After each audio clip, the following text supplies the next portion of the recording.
Bonjour, bonjour, bonjour bien-aimés. Notre Dieu est bon, il est redoutable. Merci Seigneur pour ces moments qu'il nous accorde. Ensemble, nous sommes là pour la lecture biblique. Que Dieu soit honoré, qu'il soit glorifié dans nos vies. Merci Seigneur Jésus. Ton amour est grand, ta bonté elle est grande, ta fidélité Seigneur elle est grande et incomparable. Toi qui ne jettes pas dehors ceux qui viennent à toi. Seigneur, nous venons à toi au travers de ces moments de lecture biblique.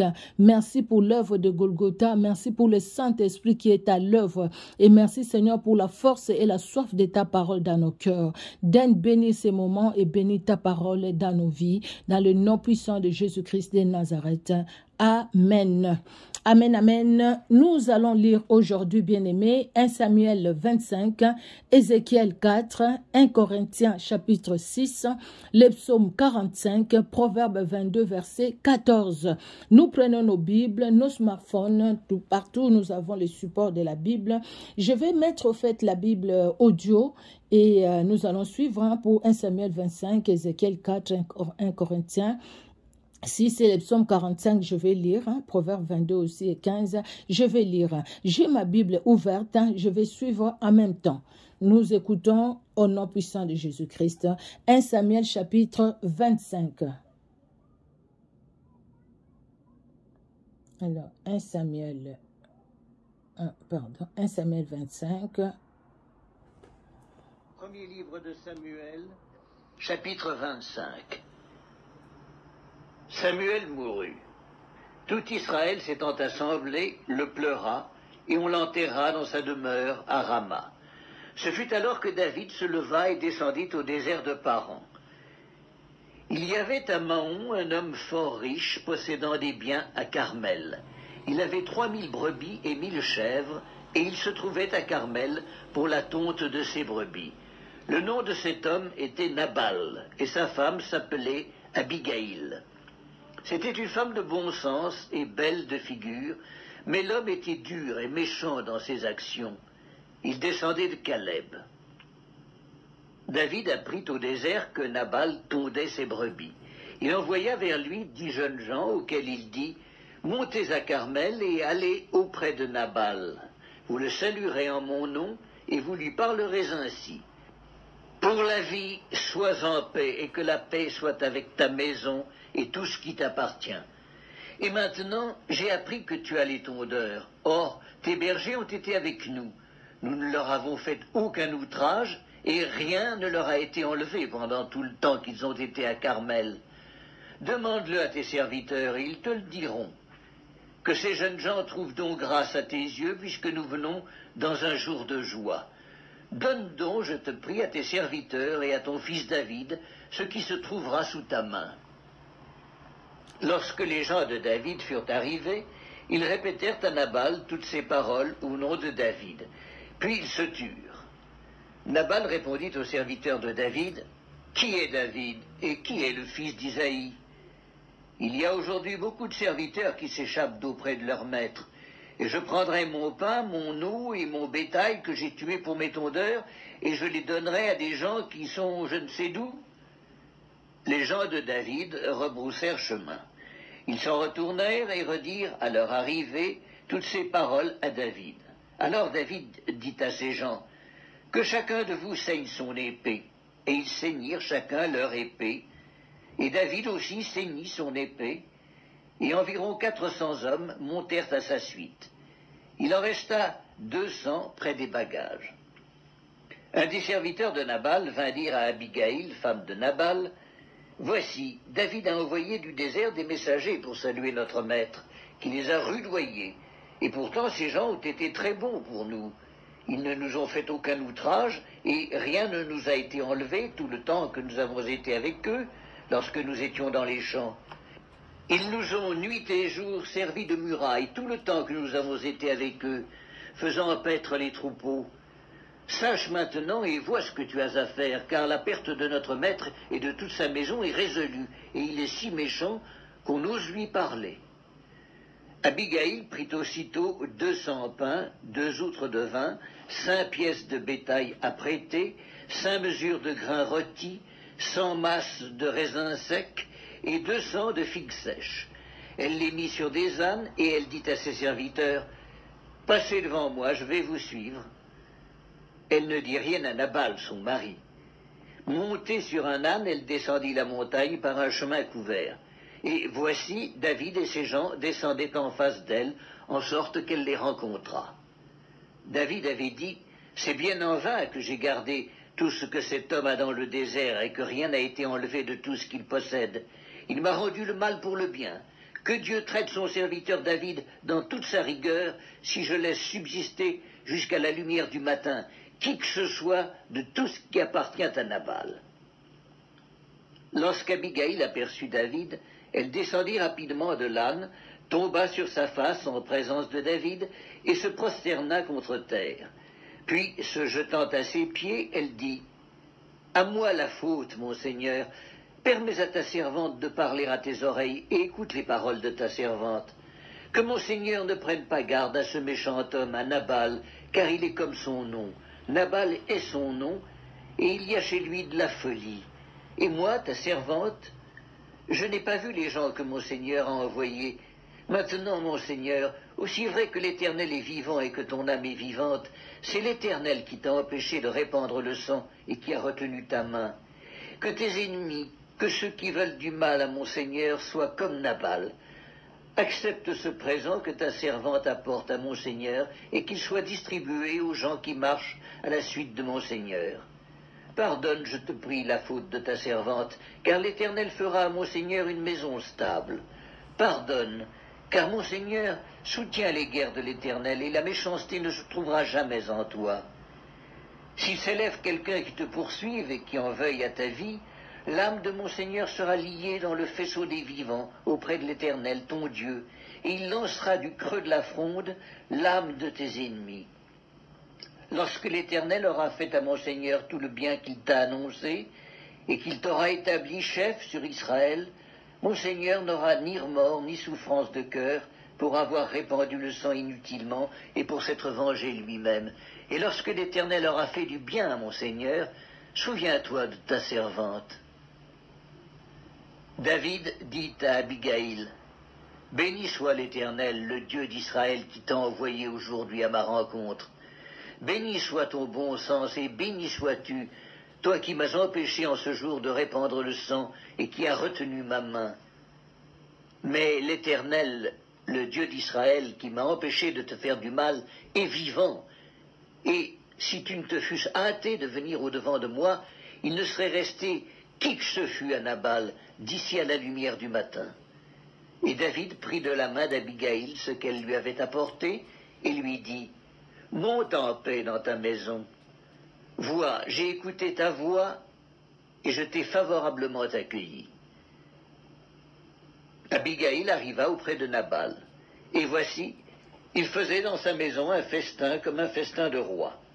Il avait le cœur joyeux et il était complètement dans l'ivresse.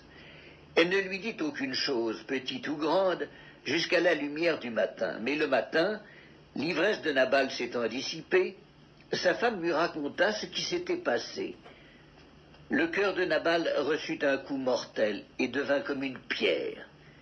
Environ 10 jours après, l'Éternel frappa Nabal et il mourut.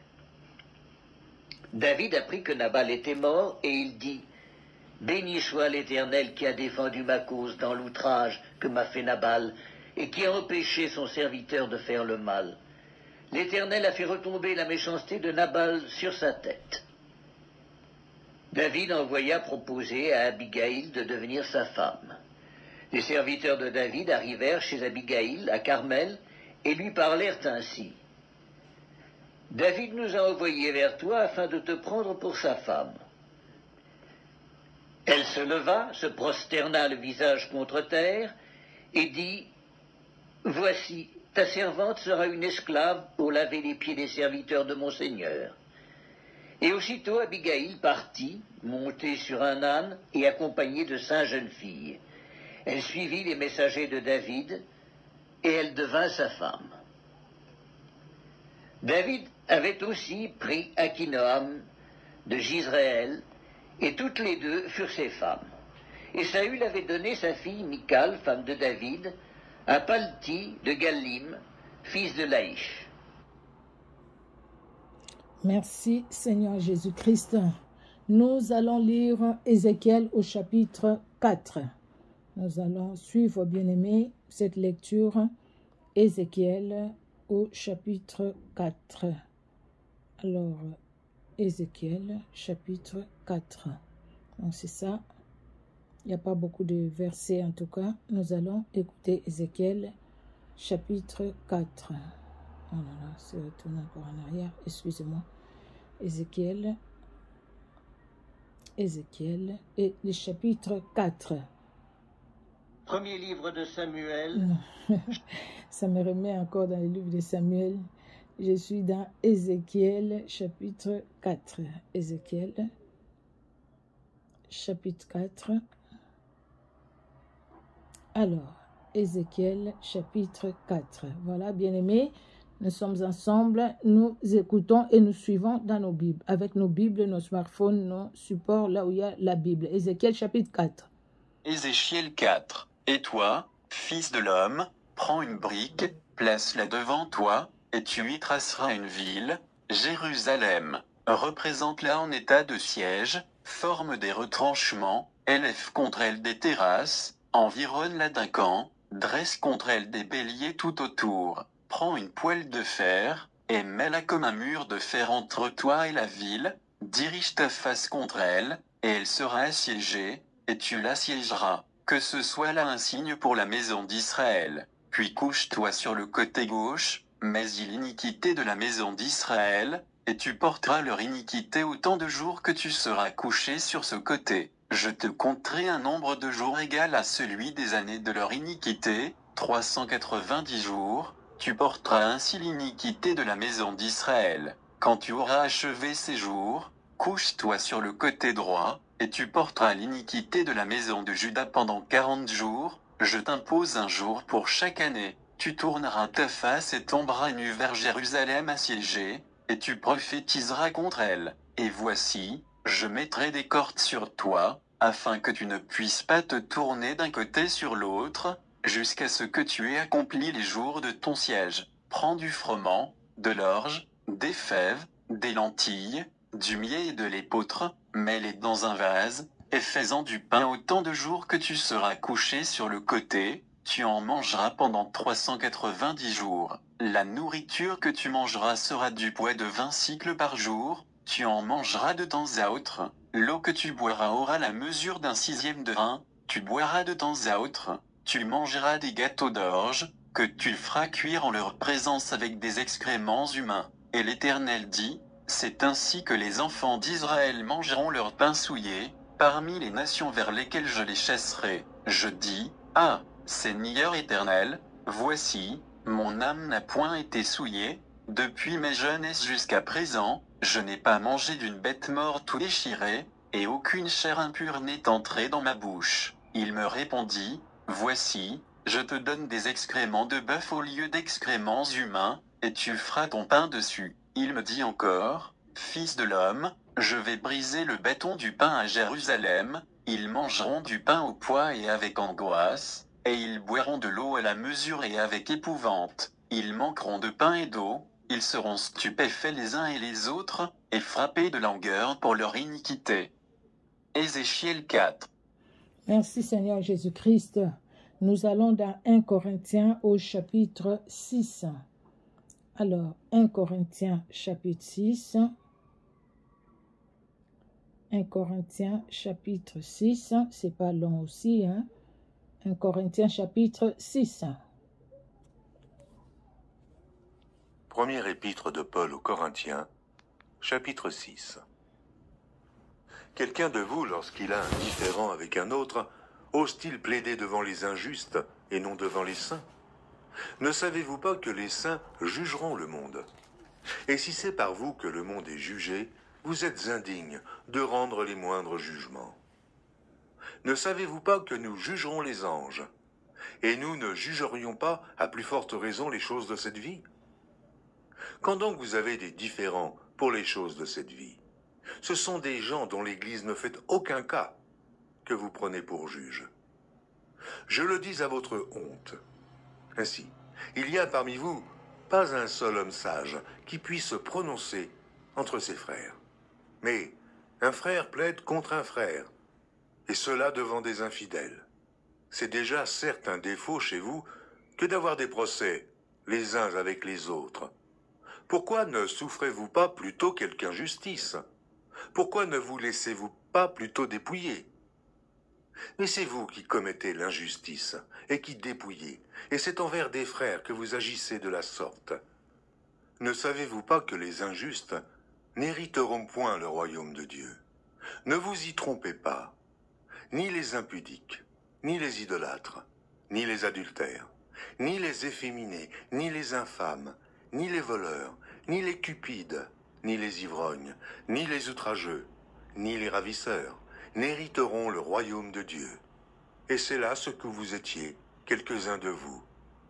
Mais vous avez été lavés, mais vous avez été sanctifiés, mais vous avez été justifiés au nom du Seigneur Jésus-Christ et par l'Esprit de notre Dieu.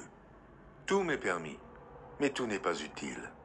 Tout m'est permis, mais je ne me laisserai asservir par quoi que ce soit. Les aliments sont pour le ventre, et le ventre pour les aliments. Et Dieu détruira l'un comme les autres. Mais le corps n'est pas pour l'impudicité, il est pour le Seigneur, et le Seigneur pour le corps. Et Dieu qui a ressuscité le Seigneur nous ressuscitera aussi par sa puissance. Ne savez-vous pas que vos corps sont des membres de Christ? Prendrais-je donc les membres de Christ pour en faire les membres d'une prostituée? Loin de là. Ne savez-vous pas que celui qui s'attache à la prostituée est un seul corps avec elle? Car il est dit, les deux deviendront une seule chair. Mais celui qui s'attache au Seigneur est avec lui un seul esprit. Fuyez l'impudicité. Quelque autre péché qu'un homme commette, ce péché est hors du corps. Mais celui qui se livre à l'impudicité pêche contre son propre corps.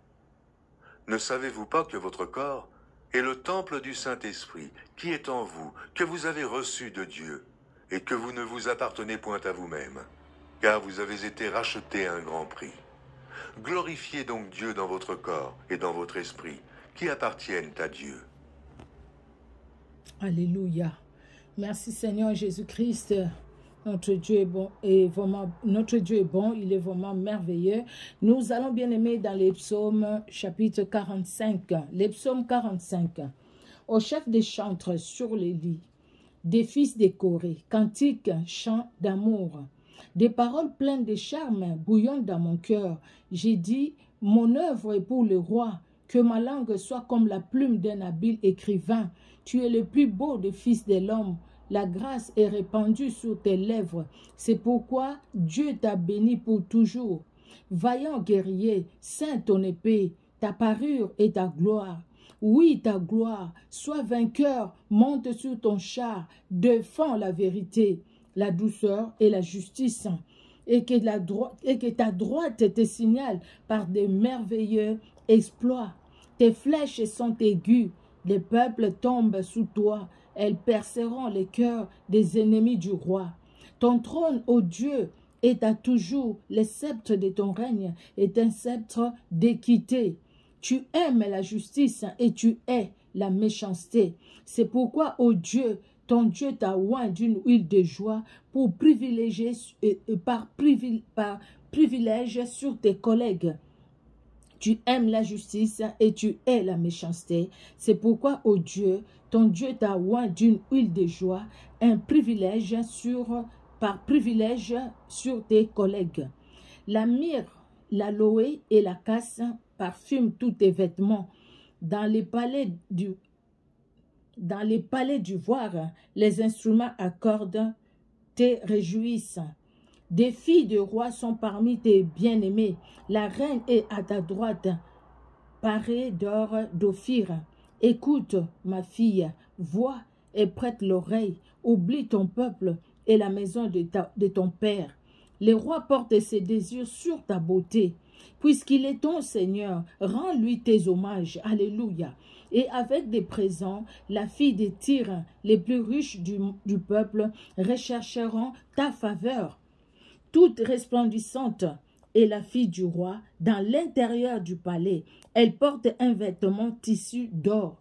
Elle est présentée au roi, vêtue de ses habits brodés et suivie des jeunes filles, ses compagnes qui sont amenées auprès de toi. On les introduit au milieu des réjouissances et de l'allégresse. Elles entrent dans le palais du roi. Tes enfants prendront la place de tes pères. Tes enfants prendront la place de tes pères. Tu les établiras princes dans tous les pays. Je rappellerai ton nom dans tous les âges. Aussi les peuples te loueront éternellement et à jamais. Alléluia, alléluia. Nous allons finir par Proverbe chapitre 22, le verset 14. Proverbe 22, le verset 14. La bouche des étrangères est une fosse profonde. Celui contre qui l'Éternel est irrité, y tombera. La bouche des étrangères est une fosse profonde. Celui contre qui l'Éternel est irrité, y tombera. Alléluia. Notre Dieu est merveilleux, notre Dieu est vraiment redoutable. Alléluia, alléluia. Il est bon, notre Dieu, il est bon, alléluia. Tu aimes la justice et tu hais la méchanceté. C'est pourquoi, ô Dieu, ton Dieu t'a oint d'une huile de joie par privilège sur tes collègues.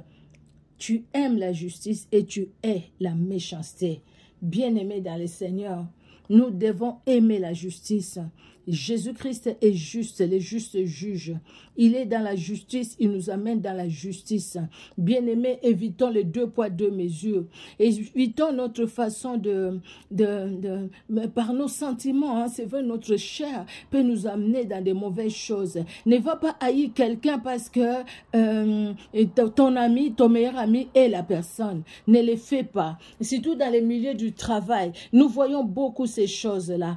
Tu vois quelqu'un, tu es haï par beaucoup de gens et pourtant tu n'as rien fait à ces personnes-là. Même des fois dans nos communautés, tout simplement parce qu'il y a un qui te hait et qui va entraîner les autres aussi à te haïr. Heureusement que Jésus-Christ est là. Heureusement que Jésus-Christ est pour nous. Jésus-Christ, il est la méchanceté. Bien-aimés, les cœurs méchants, ces gens-là dans leur méchanceté ne resteront pas impunis parce que Dieu est juste. Regardons ce que nous avions vu avec Nabal et David. Nabal était dans la méchanceté. Son nom, ça, et Abigail le dit, il est comme son nom, la méchanceté. Quelqu'un qui n'avait pas un cœur pour les autres. Regardez, David lui a fait du bien à ses tondeurs, sans que David demande quoi que ce soit comme salaire. Mais pour donner à manger, c'était le jour de la fête. Il a refusé. Et surtout la façon dont il a répondu à David, la façon dont il a répondu, comme ses serviteurs disent, il a roudoyé. C'est-à-dire, va-t'en dans la rue, quoi. Va-t'en, je n'ai pas besoin de toi. Mais Dieu est juste. Dieu est juste. David ne l'a même pas touché. C'est vrai, il voulait la toucher, mais Dieu n'a pas voulu. Dieu n'a pas permis. Et Abigail est venue. Dieu a permis qu'Abigail vienne parler à David. Et voilà comment Dieu lui-même s'est occupé de Nabal. Bien-aimé dans le Seigneur, peut-être ça prendra du temps. Ça prendra du temps. Mais Dieu confondra ceux qui nous combattent. Ils seront dans la confusion tôt ou tard. À moins qu'ils se convertissent. À moins qu'ils puissent se repentir. Mais s'ils ne se répandent pas, et s'ils continuent toujours dans la mauvaise voie, Jésus-Christ est correct. Il est Dieu, il est redoutable, il ne laissera pas impuni.